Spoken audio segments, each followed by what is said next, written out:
যদি আপোনালোকে বিশাল মেগামাৰ্টত কাম কৰাৰ ইচ্ছা আছে বা বিশাল মেগামাৰ্টত যদি কাম কৰিম বুলি ভাবি আছে তেনেহ'লে আজিৰ এই ভিডিঅ'টো আপোনাৰ কাৰণে খুব বেছি স্পেচিয়েল হ'বলৈ গৈ আছে কাৰণ এখন বিশাল মেগামাৰ্ট অপেনিং হ'বলৈ গৈ আছে য'ত নেকি আপোনাৰ 30ৰ পৰা 40 জন ষ্টাফ এতিয়ালৈকে ৰিক্ৰুইটমেণ্ট কৰা হ'ব বা প্ৰয়োজন হৈ আছে গতিকে আপুনি যদি ভাবি আছে বিশাল মেগামাৰ্টত কাম কৰিম বুলি বা শ্বপিং মলত কাম কৰিম বুলি তেনেহ'লে আজিৰ এই ভিডিঅ'টো আপোনাৰ কাৰণে খুব বেছি স্পেচিয়েল হ'বলৈ গৈ আছে আজিৰ ভিডিঅ'ত মই আপোনালোকক ক'ম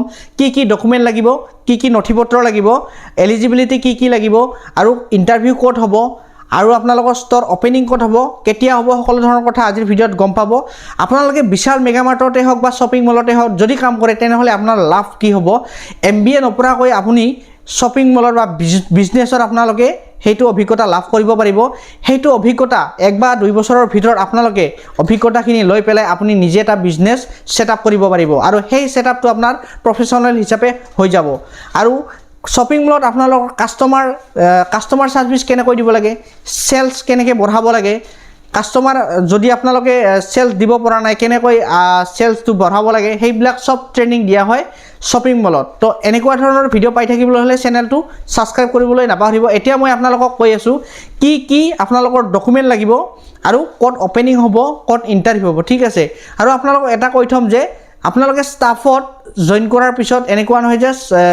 আপোনালোকৰ প্ৰমোশন নহব ষ্টাফত জয়েন কৰাৰ পিছত যেতিয়া সিনিয়ৰ এছ'চিয়েট লগা হয় আপোনালোকৰ ষ্টাফৰ পৰা হায়াৰিং কৰা হয় ঠিক আছে আপোনালোকে যদি এতিয়া ষ্টাফত জয়েন কৰিছে 3 মাহ পিছত যদি এটা সিনিয়ৰ এছ'চিয়েট লগা হয় তেনেহ'লে আপোনালোকৰ পৰা বাছনি কৰা হ'ব গতিকে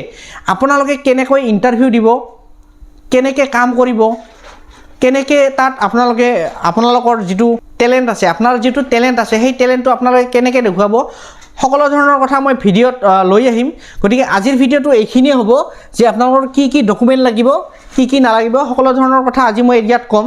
আৰু ইণ্টাৰভিউ কেনেকৈ দিব লাগিব ঠিক আছে ইণ্টাৰভিউ কেনেকৈ দিব লাগে শ্বপিং মলত কাম কেনেকৈ কৰিব লাগে টেলেণ্ট কেনেকৈ আপোনাৰ টেলেণ্টখিনি কেনেকৈ দেখুৱাব কেনেকৈ কাম কৰিলে আপোনাৰ প্ৰমোশন হ'ব সেই বিষয়ে মই বেলেগ চেনেলত এটা ভিডিঅ' বনাই দিম ঠিক আছে বেলেগকৈ ভিডিঅ' বনাম সেই চেনেলটো মই আপোনালোকক ডিসপ্লেত দি দিম আপোনালোকে সেই চেনেলটোত গৈ চাব পাৰিব সেই চেনেলটো আপোনালোকে সাবস্ক্ৰাইব কৰি থবলৈ নাপাহৰিব সেই চেনেলটোত আপোনালোকে ইণ্টাৰভিউ কেনেকৈ দিব কাম কেনেকৈ কৰিব ষ্টৰত সকলো ধৰণৰ কথা মই সেই চেনেলত দিম আৰু মোৰ 5 বছৰৰ এক্সপেৰিয়েন্স হিচাপত মই এইবিলাক কৈ আছো এইটো নহয় যে মই নতুনকৈ কৈ আছো মোৰ 5 বছৰ শ্বপিং মলত এক্সপেৰিয়েন্স হিচাপে মই এইবিলাক কথা আপোনালোকক কৈ আছো গতিকে এতিয়া আপোনালোকৰ এলিজিবিলিটি কি হ'ব প্ৰথমতে আপোনালোকৰ কি কোৱালিফিকেশন লাগিব এলিজিবল প্ৰথমতে আপোনালোকৰ লাগিব মিনিমাম মেট্ৰিক পাছ হ'ব লাগিব আপুনি ঠিক আছে মিনিমাম মেট্ৰিক পাছ হ'ব আৰু মই আপোনালোকক কন্টেক্ট নাম্বাৰটো ডেসক্ৰিপচনত দি দিম তাৰ পৰা আপোনালোকে ফোন কৰিব পাৰিব আপোনালোকে প্ৰথমতে এইখিনি বস্তু আছে নে নাই এইখিনি বস্তু যিখিনি ডকুমেণ্ট লাগে সেইখিনি আছে নে নাই আপোনালোকে সম্পূৰ্ণ ভিডিঅ'টো চাই লওক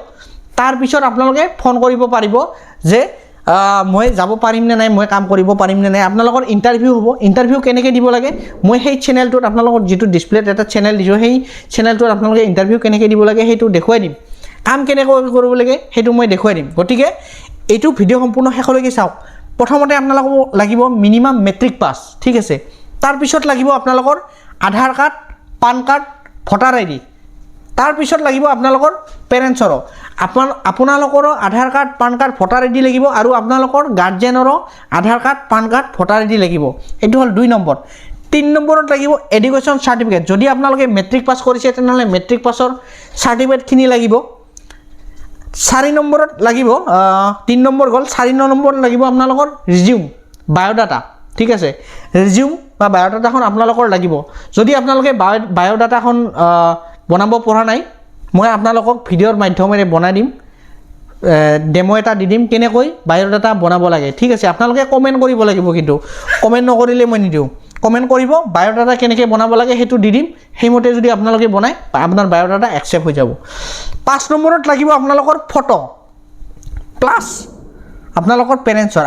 আপোনাৰো ফটো লাগিব আপোনালোকৰ পেৰেণ্টছৰো ফটো লাগিব ঠিক আছে 2 কপি লাগিব আৰু 6 নম্বৰত লাগিব আপোনালোকৰ বেংক একাউণ্ট পাছবুক আপোনালোকৰ যিখন বেংক একাউণ্ট আছে যিটো পাছবুক আছে সেই পাছবুকৰ ফ্ৰণ্ট সাইডটো আপোনালোকৰ লাগিব ঠিক আছে এইখিনি ডকুমেণ্ট হ'লে আপোনালোকে বিশাল মেগামাৰ্ট শ্বপিং মলত আপোনালোকে এপ্লাই কৰিব পাৰিব আৰু মই আপোনালোকক এটা কথা কওঁ যেটো মোৰ 5 বছৰৰ এক্সপেৰিয়েন্স সেই এক্সপেৰিয়েন্স হিচাপত মই যদি আপোনালোকক কওঁ আপোনালোকে ষ্টাফত জয়েন কৰাৰ পিছত মই আপোনালোকক কওঁ ষ্টাফত জয়েন কৰাৰ পিছত আপোনালোকে যেতিয়া তাত এজন ছিনিয়ৰ এছ'চিয়েটৰ দৰকাৰ হয়। ছিনিয়ৰ এছ'চিয়েট মানে আপোনালোকে ষ্টাফ হ'ব, ষ্টাফৰ ওপৰত আপোনালোকৰ এজন ছিনিয়ৰ এছ'চিয়েট থাকে। আৰু মই এটা কথা কওঁ,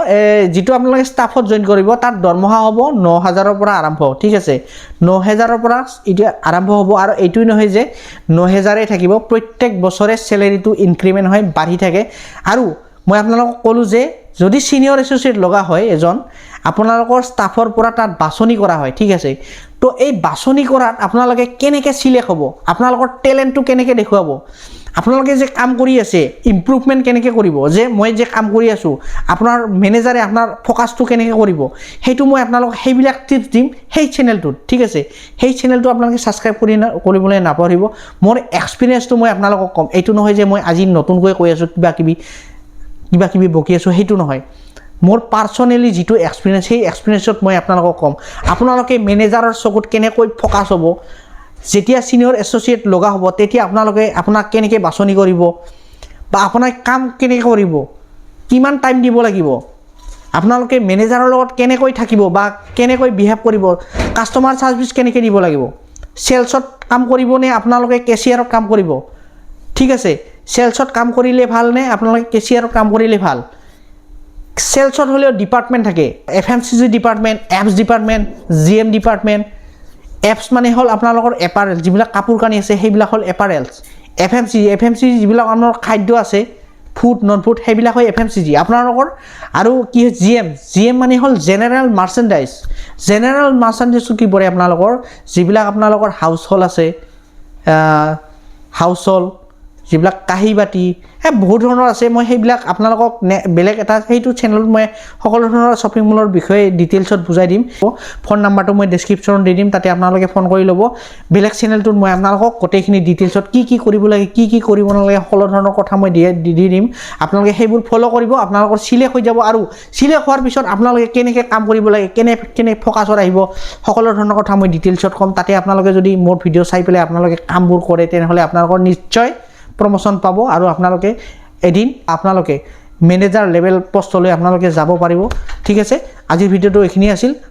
যদি ভিডিঅ'টো ভাল লাগিল তেনেহ'লে লাইক এটা কৰি দিব, ছাবস্ক্ৰাইব কৰি দিব চেনেলটো। তো আজিলৈ ধন্যবাদ।